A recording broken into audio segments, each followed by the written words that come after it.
नमस्कार। आज हम 10वीं कक्षा में एक ऐसी समस्या से संबंधित पाठ पढ़ेंगे जिससे ज़्यादातर लोग पीड़ित हैं। वह है तनाव या टेंशन।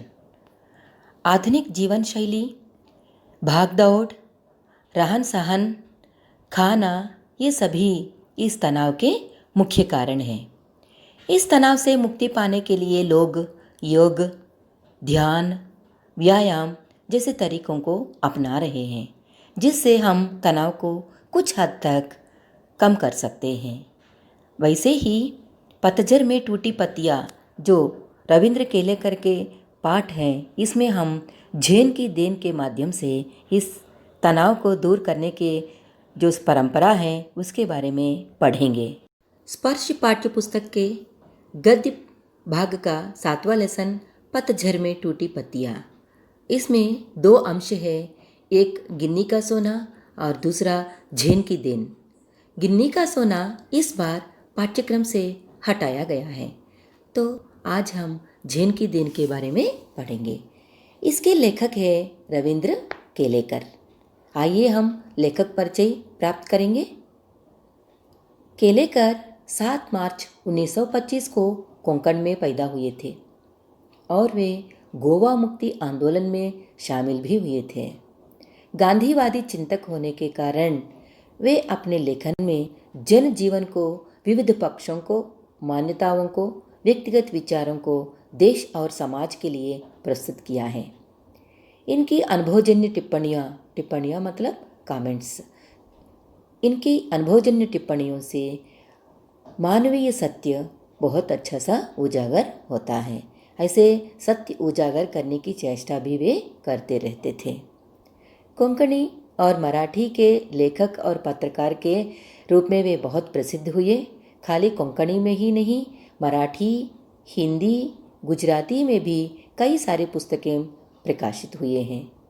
काका कालेलकर प्रसिद्ध मलयालम के लेखक थे और इनके लेखों के केलेकर ने पुस्तकों को संपादन भी किया और उनका अनुवाद भी किया है।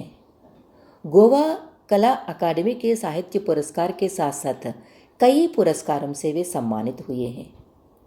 हिंदी में पतझड़ में टूटी पत्तियाँ इनका प्रसिद्ध पाठ है। इसमें से दूसरा अंश आज हम झेन की देन के रूप में पढ़ने जा रहे हैं। पाठ प्रवेश। कविता में गागर में सागर भरने का काम, माने कम शब्दों में बहुत कुछ कह देना बहुत आसान है। यह कविता का गुण भी है, लेकिन गद्य में यह थोड़ा मुश्किल है। सूक्ति कथाएँ, आगम कथाएँ माने फॉरवर्ड स्टोरीज, जातक कथाएँ, पंचतंत्र की कहानियों में, छोटी छोटी कहानियों में बहुत सूक्ति, बहुत सीख हमें मिल जाता है। वैसे ही कोंकणी में रविंद्र केलेकर ने भी किया है।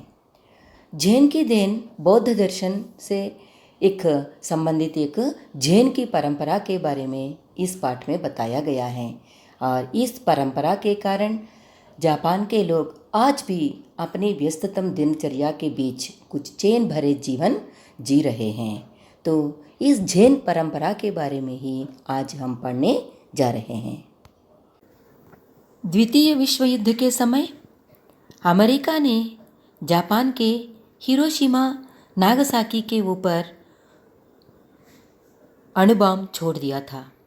इस अणुबॉम्ब से हिरोशिमा नागासाकी दोनों शहर पूरे के पूरे चौपट हो गए थे और इस अणु विस्फोटन का प्रभाव सालों तक उनके जीवन में रहा था। कई साल तक वे तरह तरह की बीमारियों से पटकते रहे और उनको इस विस्फोटन के जो भय है, जो डर है, इनसे बाहर आने के लिए सालों समय लगा था और यह जो है इनके जीवन में और जीवन के व्यवहार में बहुत बदलाव लाया है। इसके बाद जापान के लोगों के जीवन की रफ्तार बढ़ गई है। यहाँ कोई चलता नहीं बल्कि दौड़ता रहता है, कोई बोलता नहीं बकता है, अकेले रहते हैं तो अपने आप से लगातार बड़बड़ाते रहते हैं। यही उनके तनाव का मुख्य कारण है। वे अमेरिका से प्रतिस्पर्धा करने लगे। 1 महीने में पूरा होने वाला काम एक ही दिन में पूरा करने की कोशिश करने लगे। वैसे भी उनके दिमाग की रफ्तार हमेशा तेज ही रहती है। उसमें स्पीड का इंजन लगने पर वह 1000 गुना अधिक रफ्तार से दौड़ने लगता है। फिर एक क्षण ऐसा आता है जब दिमाग का तनाव बढ़ जाता है तो पूरा इंजन टूट जाता है। यही कारण है जिसमें मानसिक रोग यहाँ बढ़ गए हैं। एक बार लेखक रविंद्र के लेकर जापान गया था और उन्होंने अपने एक मित्र से पूछा, यहाँ के लोगों को कौन सी बीमारियाँ ज़्यादा होती हैं? तो उन्होंने कहा, मानसिक माने दिमाग से संबंधित रोग। यहाँ के 80% लोग मनोरुग्ण हैं। मनोरुग्ण मतलब तनाव के कारण मन से अस्वस्थ होना। मनोरुग्ण मन से अस्वस्थ हैं ये लोग। इसकी क्या वजह है? तो उन्होंने कहा कि किसी भी तरीके से प्रगति करके अमेरिका से आगे निकलना। जापान में बौद्ध धर्म ज़्यादा व्याप्त है, इसलिए जापानियों ने अपनी व्यस्त दिनचर्या से उत्पन्न मनोरोगों को दूर करने के लिए बौद्ध धर्म की एक जैन परंपरा को वे अपनाए हैं।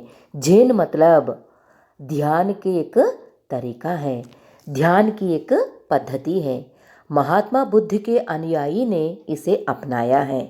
जापान के लोग अपने तनाव को दूर करने के लिए इस जैन परंपरा को अपनाते हैं।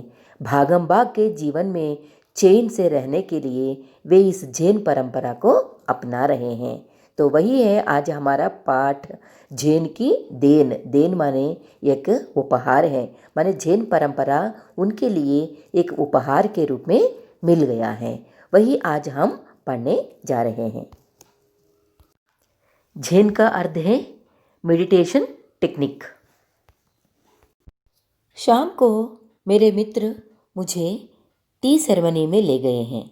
एक टी सेरेमनी माने चाय पीने की एक विधि है जिसे जापान में चा नो यू कहते हैं। क्या है इसका नाम? चा नो यू। मैं अपने मित्र के साथ टी सेरेमनी में गया। यह एक 6 मंजिली इमारत थी। 6 मंजिली मतलब 6 स्टोरी बिल्डिंग।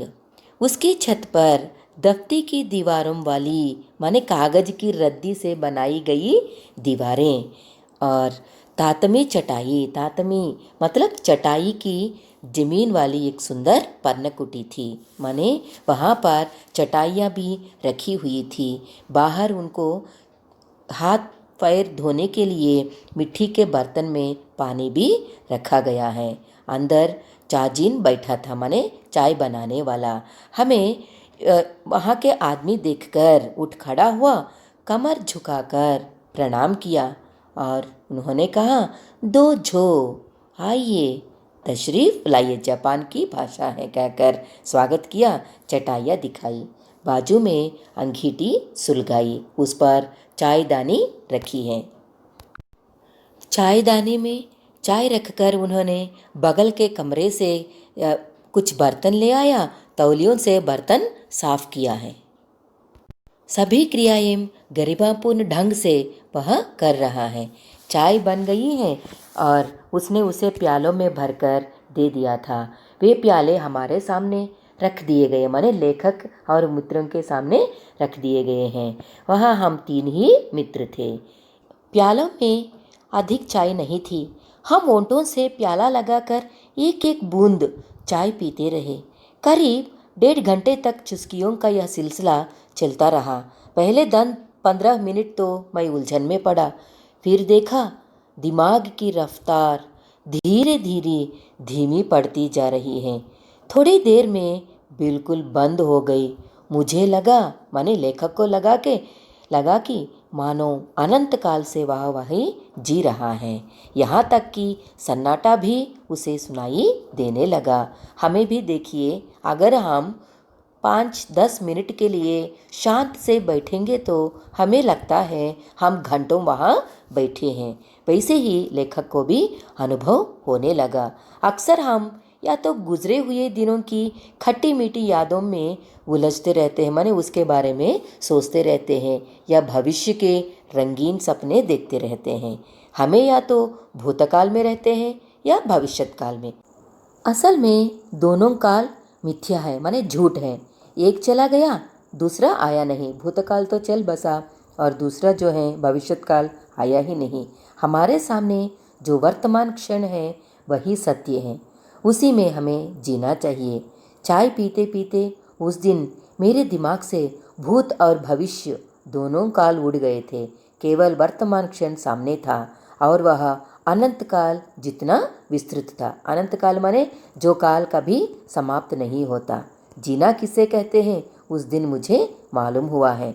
जैन की परंपरा वह बड़ी देन मिली है जापानियों को, जिससे वे अपनी रफ्तार को माने अपने दिमाग को तरोताज़ा बना रहे हैं। जापानियों की चा नो यू टी सेरेमनी ने हमें यह संकेत दिया है कि भूत भविष्य दोनों झूठ हैं, वर्तमान ही हमारे लिए सब कुछ है। इसलिए हमें वर्तमान में जीना चाहिए। टी सेरेमनी के माध्यम से, जैन की परंपरा के माध्यम से हमें यह संदेश दिया गया है कि तनाव से मुक्त होना चाहिए। अधिक तनाव मनुष्य को पागल बना देता है। इसलिए हमें हमेशा वर्तमान में जीना चाहिए और भविष्य और भूतकाल के बारे में सोचते हुए हमारे दिमाग को कभी भी तनाव में नहीं डालना चाहिए। यही जैन परंपरा और वह जो है जापानियों के लिए एक गिफ्ट, उपहार माने एक तोहफे के रूप में मिल गया है। इस पाठ के कुछ कठिन शब्द इस प्रकार हैं। मनोरुग्ण, तनाव के कारण मन से अस्वस्थ होना। प्रतिस्पर्धा, होड़ माने कंपटीशन। पर्णकुटी, पत्तों से बनी कुटिया, झोंपड़ी, हट। विस्तृत, विशाल।